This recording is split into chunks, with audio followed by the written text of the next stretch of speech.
some solution that it can endorse, that it can endorse. And if the region, this is what it means, that you have a space for initiative from the region. But the rest of the question is, does the region have the same interpretation of the situation or not? And my feeling is unfortunately not. And this brings the ball back to the Washington Post. On Egypt and China, my answer is very short. Nothing. There's nothing. It's a visit. And if you look at what happened out of the visit, there's very little. So again, it's a symbolic gesture that the first visit to China. It's just because you don't want the first visit to be to the United States. But look at the pillars for the Egyptian national security.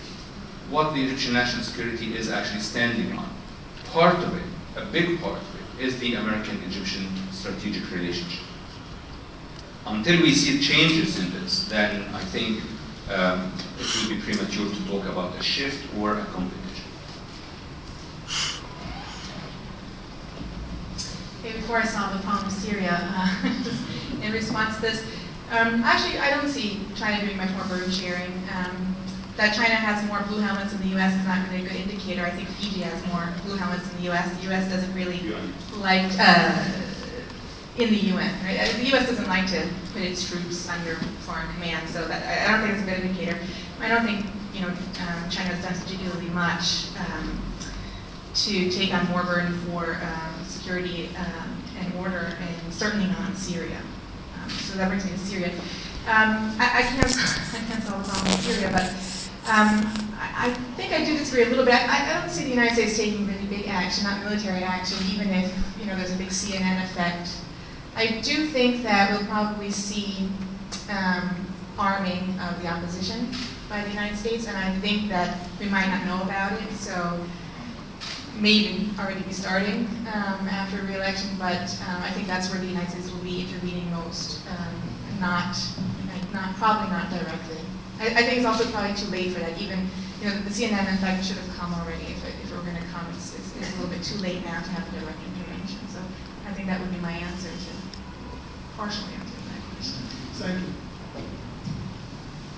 Yeah, we take another round of 3 questions.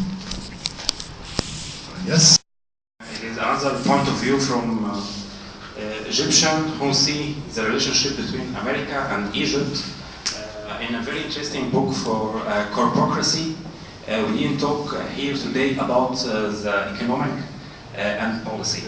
And I think from the point of view of an Egyptian, the economic policy in Egypt, it is the same in Mubarak time right now, till now. So the American is the same policy towards Egypt in autocratic regime.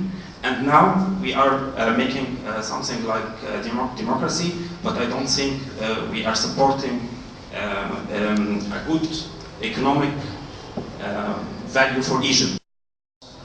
How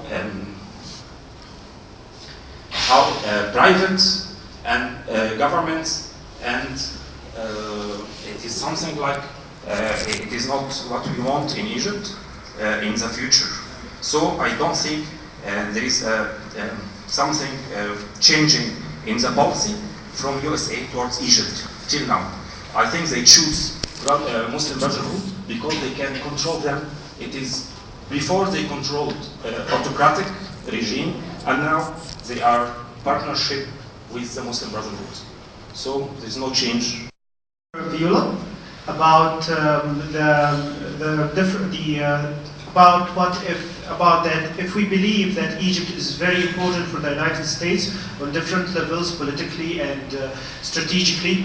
Right now in Egypt, the daily talk is that Egypt is about to sink, Egypt is about to, the country is going to dogs because of, as everybody knows. So especially regarding the economic situation. So what if Egypt suddenly went to be like Greece? Suddenly everything is flunked and everything is going, especially regarding economics. What if Egypt is facing the current situation of Greece? what sort of intervention that the United States would provide? Would it call the military to intervene and make their own coup d'etat, or that it will start some sort of a financial plan?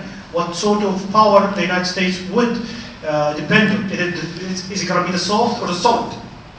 Especially with all of the strifes and all of the mutual hatred between political factors in Egypt.